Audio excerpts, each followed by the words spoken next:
प्यारे बच्चों, कॉन्फ़िगरेशन या नॉमेनक्लेचर, स्टीरियो कंपाउंड का कॉन्फ़िगरेशन और नॉमेनक्लेचर है ना। कैसे हम स्टीरियो कंपाउंड को नॉमेनक्लेचर करते हैं, कैसे बताते हैं, क्या होता है कॉन्फ़िगरेशन। तो ये दो प्रकार का होता है, पहले समझ लीजिएगा। ये कितने प्रकार का होता है? दो प्रकार का। एक हमारा होता है रिलेटिव, एक होता है रिलेटिव, और दूसरा क्या होता है? एब्सोल्यूट, एब्सोल्यूट है ना। एक होता है रिलेटिव कॉन्फ़िगरेशन, दूसरा क्या होता है? Absolute configuration.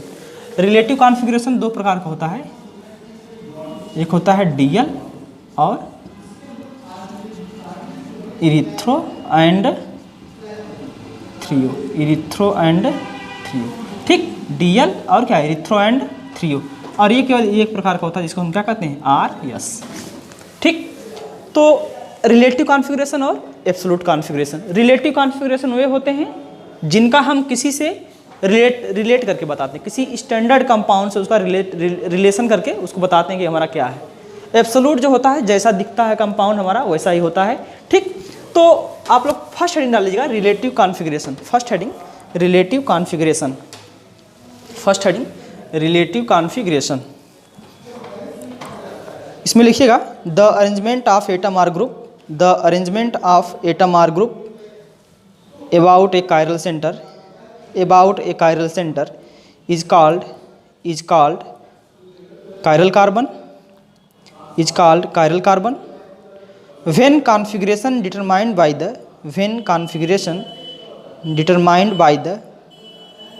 comparison with standard compound, then it is called relative configuration, relative configuration. Relative configuration is two types, star करके relative configuration is two types। पहला DL configuration और दूसरा क्या है आपका? इरिथ्रो एंड थ्रियो कॉन्फ़िगरेशन, ठीक। Erythro and threo configuration. तो first heading डाल लीजिए आप लोग, erythro and threo configuration. DL को हम बाद में बताएंगे। पहला heading erythro and threo configuration. Erythro and threo configuration होने के लिए मॉलिक्यूल में कितने कायरल सेंटर होना चाहिए? 2 कायरल सेंटर होना चाहिए। किसी भी कंपाउंड को अगर इरिथ्रो एंड थ्रियो देखना है तो उस कंपाउंड में, उस मॉलिक्यूल में कितने कायरल सेंटर होना चाहिए? एटलीस्ट 2 कायरल सेंटर होना ही चाहिए, ठीक। अब देखिए कैसे होना चाहिए। मान लीजिए हमारा कायरल कार्बन ये है, फर्स्ट कायरल कार्बन और सेकेंड। तो हमको पता है कि ये हमारा कौन सा फॉर्म है? फिशर फॉर्म है। तो फिशर फॉर्म में हमको इतना पता रहता है कि 2 लाइनें होती हैं, एक हॉरिजॉन्टल होती है, एक क्या होती है? वर्टिकल, ठीक। तो हॉरिजॉन्टल पे जो ग्रुप होते हैं, ये वर्टिकल पे जो ग्रुप होते हैं, ये वर्टिकल लाइन पे जो दोनों ग्रुप होंगे आपस में क्या होंगे? डिफरेंट होंगे। आपस में क्या होंगे? वर्टिकल वाले डिफरेंट होंगे। और हॉरिजॉन्टल वाले जो दोनों ग्रुप हैं, दोनों कायरल सेंटर के, कम से कम एक ग्रुप आपस में क्या होना चाहिए? सेम होना चाहिए। एक सेम हो जाए, चाहे 2 सेम हो जाए, ठीक। तो देखिए यहाँ पे 2 सेम है, ए भी सेम है और बी भी सेम है। तो कम से कम एक एटम और ग्रुप इस कायरल, दोनों कायरल पे क्या होना चाहिए? आपस में सेम होना चाहिए। क्लोरीन तो क्लोरीन वहाँ भी, हाइड्रोजन यहाँ तो हाइड्रोजन यहाँ भी, मेथिल यहाँ तो मेथिल यहाँ भी, मतलब ग्रुप और एटम क्या होना चाहिए? कम से कम एक सेम होना चाहिए, है ना। अब देखिएगा कैसे कौन कंपाउंड हमारे देते हैं, किस प्रकार कंपाउंड देंगे। देखिए ये मान लीजिए R है और ये क्या है? R dash. तो हमने R लिया और R डैश लिया। यहाँ पे इस कायरल कार्बन पे CAB है, CAB, और इस कायरल कार्बन पे क्या है? C और AB, है ना। तो देखिए 2 एटम आपस में क्या है? 2 एटम यहाँ पे सेम है, AABB। सेकेंड में देखिए R आपस में डिफरेंट, दोनों वर्टिकल ग्रुप क्या होंगे? डिफरेंट। AB यहाँ पे है और यहाँ पे क्या है? AC। तो 2 ग्रुप आपस में क्या है? सेम है, और 2 ग्रुप आपस में क्या हो गए? डिफरेंट। आपको केवल 2 ग्रुप सेम लेके चलना है, ठीक।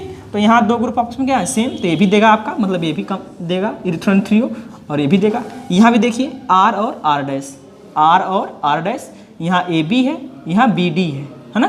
तो देखिए क्या क्या सेम है यहाँ पे आपस में, इस कायरल कार्बन पे B और B आपस में सेम है, और 2 क्या है? डिफरेंट। इस वाले में देखिएगा R डैश, ठीक। ये तो ठीक है वर्टिकल वाला, लेकिन यहाँ पे AB और यहाँ पे CD, इस दोनों कायरल कार्बन पे कोई ग्रुप आपस में सेम नहीं है, ठीक। तो ये वाला हमारा नहीं देगा, ये वाला क्या करेगा? हमारा नहीं देगा, ठीक। अब देखिए हम बताएं कि आपको, अगर मान लीजिए थोड़ा सा समझिएगा, यहाँ पे थोड़ा सा एक समझा देते हैं हम आपको, यहाँ पे हम समझा दें।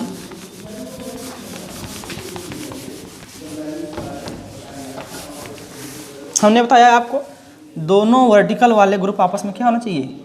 डिफरेंट होने चाहिए, डिफरेंट होने चाहिए। आपस में दोनों क्या होना चाहिए? डिफरेंट। और ये दोनों सेम भी हो सकते हैं या डिफरेंट भी हो सकते हैं। अगर इधर सेम है तो उधर डिफरेंट हो, ठीक। हो सकता है कि ये दोनों सेम हो, ये दोनों डिफरेंट, ठीक। और ये भी आपको क्या होना चाहिए, ये वाले दोनों, ये भी चाहे तो सेम हो सकते हैं या तो डिफरेंट हो सकते हैं, सेम या डिफरेंट, ये दोनों ग्रुप, ये वाले, ठीक। तो ये हमारा ओवरऑल था कौन कंपाउंड, कैसे हम इरिथ्रो थ्रियो को बनाने के लिए कैसा हमारा फार्मूला होना चाहिए, मालिक्यूल का स्ट्रक्चर कैसा होना चाहिए। मालिक्यूल फिशर फॉर्म में होना चाहिए, दोनों वर्टिकल वाले डिफरेंट होना चाहिए, दो आपस में सेम होना चाहिए या तो डिफरेंट होना चाहिए, ये भी दोनों आपस में सेम होना चाहिए या तो डिफरेंट होना चाहिए। कम से कम दोनों कायरल कार्बन पर एक एक ग्रुप आपस में क्या होना चाहिए, इस तरह से सेम होना चाहिए, जिसे हमने बताया अभी, ठीक। अब देखिए ध्यान से हमारी बात को थोड़ा समझिएगा यहाँ पे। अगर मान लीजिए ये मान लीजिए हमारा कंपाउंड है ना, ये कंपाउंड है कायरल कार्बन में, सेम ग्रुप ए सेम साइड है, तो सेम ग्रुप जब सेम साइड होते हैं तो वो हमारा फॉर्म जो होता है इरिथ्रो होता है। सेम ग्रुप सेम साइड तो कौन सा फॉर्म होगा, इरिथ्रो। कायरल कार्बन पे, दोनों कायरल कार्बन पे सेम ग्रुप सेम साइड है तो इरिथ्रो होगा।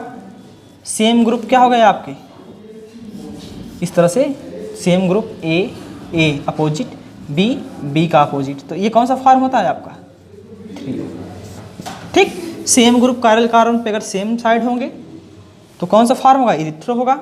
सेम ग्रुप कहाँ होंगे, अपोजिट में होंगे, देखिए ए का अपोजिट, बी का अपोजिट, तो कौन सा फॉर्म होगा, थ्रियो फॉर्म होगा, ठीक। तो ये हमारा था कैसे हम इरिथ्रो एंड थ्रियो को रिप्रेजेंट करते हैं, ठीक। इसको बना लीजिएगा।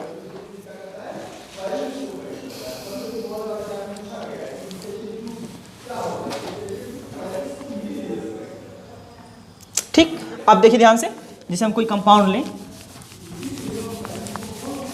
अगर हम कोई कंपाउंड लें, क्वेश्चन लिखिएगा, which compound shows erythro and threo configuration, which compound shows erythro and threo configuration. First CHO CH2OH OH OH H है ना, CHO CH2OH H OH H, ये फर्स्ट है। सेकेंड हमारा कंपाउंड है, सेकेंड कंपाउंड हमारा है CHO CH2OH OH OH H H, ये हमारा है। और थर्ड हमने कंपाउंड लिया है आपका CH3 OH OH H और H, ठीक। आपको बताना है कौन कंपाउंड इसमें इरिथ्रो है और कौन कंपाउंड थ्रियो है। तो हमने बताया कि ये फिशर फॉर्म में हमने कहा कि वर्टिकल में दोनों ग्रुप पहली बार तो सेम डिफरेंट होने चाहिए, सॉरी दोनों डिफरेंट होने चाहिए, दोनों डिफरेंट, यहाँ CHO यहाँ CH2OH। फिर बताया हमने कायरल कार्बन जो होगा हमारा दोनों, इन दोनों पे एक ग्रुप ऐसे होने चाहिए जो आपस में क्या होना चाहिए, सेम होने चाहिए, ठीक। अब हमने कहा सेम ग्रुप है, देखिए यहाँ OH यहाँ OH, या HH को ले लीजिए, दोनों सेम है, ये भी सेम है दोनों और ये भी सेम है, ये कम से कम एक सेम होने चाहिए, दो हो गए तो और अच्छी बात, कोई उसमें घबराने की बात नहीं है।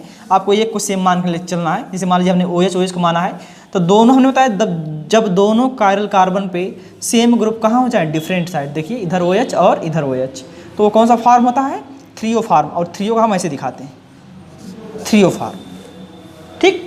हमने बताया आपसे यहाँ भी दोनों डिफरेंट हैं, और हमने बताया कायरल कार्बन पे सेम ग्रुप कहाँ हो जाए, सेम साइड, तो कौन सा फॉर्म होता है आपका, इरिथ्रो फॉर्म। ऐसे दिखाते हैं उसको, दोनों सेम एक तरफ है तो इरिथ्रो फॉर्म, ये दोनों कहाँ है, अलग अलग है, तो क्या दिखाते हैं इसको, थ्रियो। ये रिप्रेजेंटेशन करने का तरीका है कि इस तरह से हम दिखाते हैं थ्रियो और इरिथ्रो को, ठीक। यहाँ पे देखिए, ठीक है, मान लीजिए यहाँ पे दो कायरल कार्बन है, दोनों पे दो ग्रुप सेम है आपस में, या इसको मानिए, लेकिन हमने क्या बताया था, वर्टिकल लाइन पे दोनों ग्रुप आपस में क्या होना चाहिए, डिफरेंट होने चाहिए, लेकिन यहाँ पे दोनों ग्रुप हैं क्या, सेम है, तो ये कंपाउंड हमारा नहीं देता, ये कंपाउंड हमारा इरिथ्रो थ्रियो नहीं देगा, क्योंकि वर्टिकल लाइन पे दोनों ग्रुप आपस में क्या हो गए, सेम हो गए, ठीक। अगर हम एक एग्जाम्पल और लें यहाँ पे, इसी को हमने ऐसे कर देंगे, अगर आपसे कहते हैं Cl और Br, तो ये हमारा कौन सा फॉर्म, ये भी हमारा कौन सा फॉर्म होगा, इरिथ्रो होगा। क्यों, क्योंकि दो ग्रुप क्या है आपस में, सेम, और दो क्या है आपस में, डिफरेंट है। आपसे डिफरेंट से मतलब नहीं, केवल किससे मतलब है, सेम खोज लीजिए, पता चल जाएगा। अगर सेम ग्रुप सेम साइड होंगे तो इरिथ्रो, और सेम ग्रुप डिफरेंट साइड होंगे तो थ्रियो, ठीक। नेक्स्ट, इसको बना लीजिएगा। Next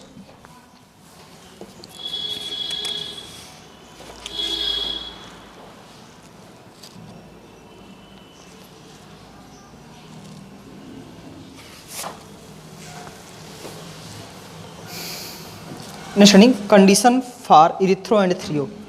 condition for erythro and threo मतलब कंडीशन इरिथ्रो एंड थ्रियो के लिए कंडीशन क्या होनी चाहिए। Condition for erythro and threo. First point, only those molecule give this type configuration, only those molecule give this type configuration which contain at least two adjacent chiral center, at least two adjacent chiral center मतलब अगल बगल ही हमारा क्या होना चाहिए, chiral center होना चाहिए। ठीक, next point at least one group R atom, at least one group R atom on both chiral center are same, on both chiral center are same। हमने बताया कम से कम दोनों कायरल कार्बन पे, बोथ कायरल कार्बन पे दो एक atom क्या होना चाहिए, सेम होना चाहिए आपस में, है ना। At least one atom or group आपस में क्या होना चाहिए, सेम होने चाहिए। ठीक, next point at least one group or atom on both chiral centre, at least one group or atom on both chiral centre are different, at least one group or atom on both chiral centre are different. ठीक, star करके या note करके the configuration in which similar group or atom on chiral centre of the same side of the same side of the horizontal line is called erythroform,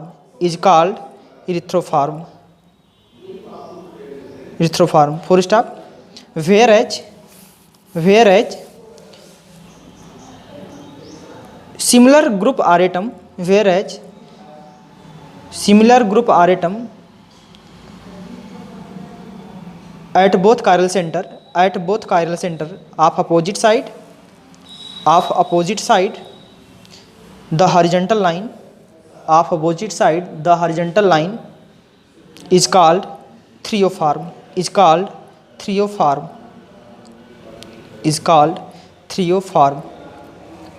ठीक, हमने बताया आपसे कि अगर हॉरिजॉन्टल लाइन के, ये हमारी कौन सी लाइन है, हॉरिजॉन्टल, दोनों कायरल सेंटर पे सेम ग्रुप अपोजिट साइड में होंगे तो थ्रियोफॉर्म होगा, और दोनों कायरल सेंटर पे बोथ सेम ग्रुप कहाँ होंगे, सेम साइड होंगे तो कौन सा फॉर्म होगा, थ्रियोफॉर्म होगा। हमने इतना ही बता दिया आपको, ये आपस में दोनों क्या होने चाहिए, डिफरेंट होने चाहिए। यह भी यह कायरल कार्बन जो है, ये मतलब इस कायरल कार्बन पे जो दोनों एटम और ग्रुप होने चाहिए, ये भी क्या होना चाहिए, आपस में डिफरेंट होने चाहिए, तभी तो हमारा कायरल होगा ये, वरना कायरल कहाँ होगा। जब चारों अगर सेम कर देंगे तो कायरल कहाँ फिर होगा। ए भी डिफरेंट और ए भी डिफरेंट, यह कह रहा है इन दोनों को आपस में सेम हो जाए या तो डिफरेंट हो जाए। ठीक, तो ये हमारा ओवरऑल रहा कि इरिथ्रो एंड थ्रियो कंपाउंड को कैसे हम बताते हैं। आपको दे देगा फ्लाइंग बेज को फिशर में चेंज करके बताइएगा, जब भी बताइएगा इरिथ्रो थ्रियो को फिशर फॉर्म ही बताएंगे आप, ठीक है ना। अगर आपको मॉलिक्यूल दिया है किसी फॉर्म में, मान लीजिए कि आपको कंपाउंड ऐसे दिया है, अगर हम कहें आपको मॉलिक्यूल फ्लाइंग वेज में दिया है, क्वेश्चन लिखिए find out the erythro and threo, find out the erythro and threo of the given compound, अगर मान लीजिए आपको ऐसे दिया है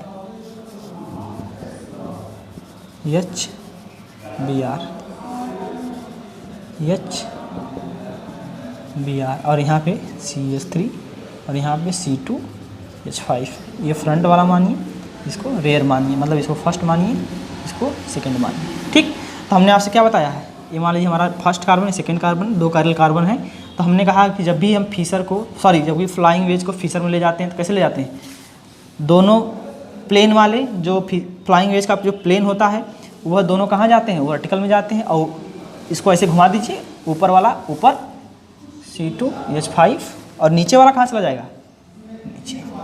इतना हो गया। फिर हमने बताया आपको कि जिधर हमारा एबव होगा उधर से कहाँ हो जाएगा, उसको हम दूसरे साइड कर देंगे। तो मान लीजिए 2 कायरल सेंटर हैं, इस तरह बना लीजिए आप पहले। 2 कायरल सेंटर हैं, अगर आपका एबव लेफ्ट में है तो कहाँ जाएगा, राइट में। इसका मतलब कौन है लेफ्ट में, एच, एबव पे कौन है, एच। तो बचा क्या आपका यहाँ पे, ब्रोमीन बचा ना। और यहाँ क्या है, लेफ्ट में भी इधर क्या है आपका, एच है, और ये कहाँ चला जाएगा, राइट में।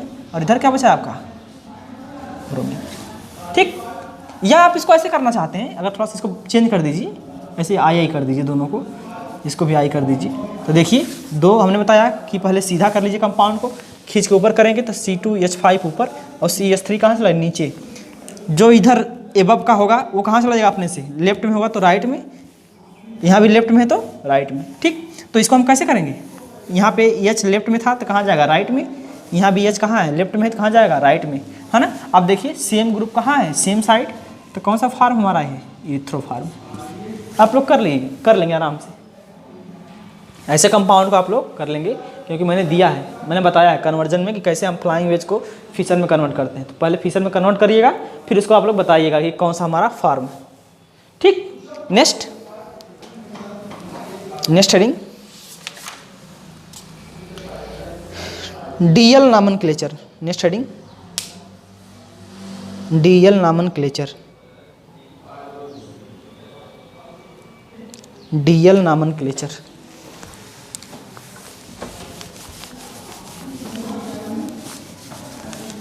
देखिए डीएल नॉमेनक्लेचर होता क्या है, देखिए यही है आपका डीएल नॉमेनक्लेचर। डीएल नॉमेनक्लेचर, ठीक। यह जो होता है ये किसको बताता है, रिलेटिव कॉन्फ़िगरेशन को किसको बताता है, रिलेटिव कॉन्फ़िगरेशन को। ठीक, रिलेटिव कॉन्फ़िगरेशन बताता है। एक हम लोग पढ़ेंगे ऐसे, ये वाला फॉर्म डी और एल, यह मॉलिक्यूल के किसको बताता है, रोटेशन को बताता है।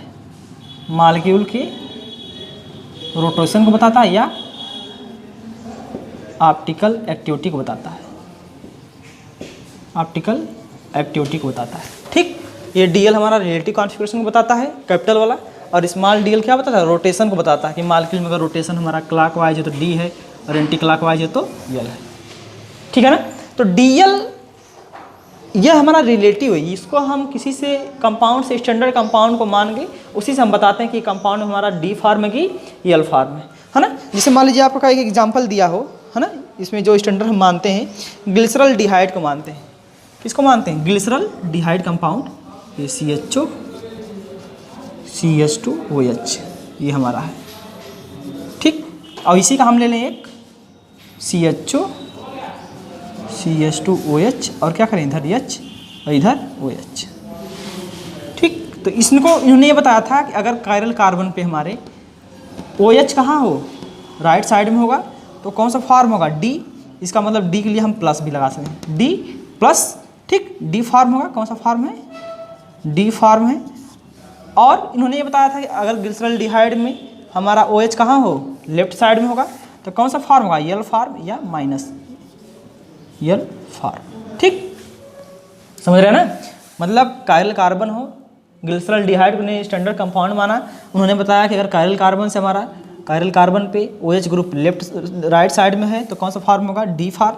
अगर OH ग्रुप कहाँ लेफ्ट में हो कायरल कार्बन पे तो क्या होगा, L फॉर्म होगा। इसी को हमने प्लस से दिखाते हैं, इसको किससे दर्शाते हैं, माइनस से। ठीक, तो ये हमारा था ओवरऑल डीएल नॉमेनक्लेचर को कैसे हम बताते हैं। इसमें लिख लीजिएगा, in this nomenclature we used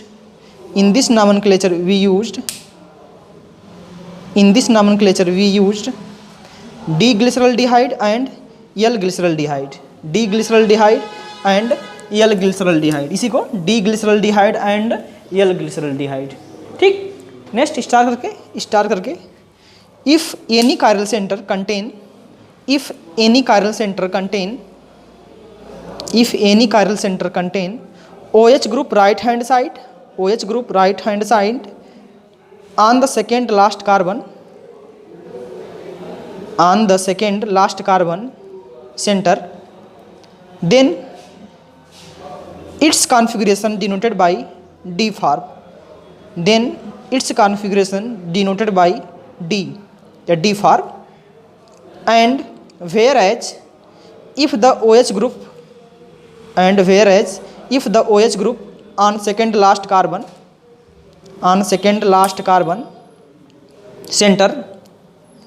center present left hand side to horizontal line, then its configuration denoted by L.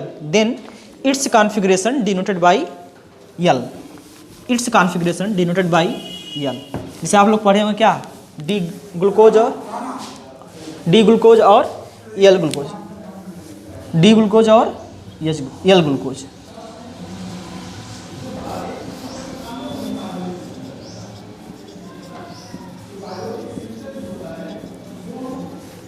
ठीक,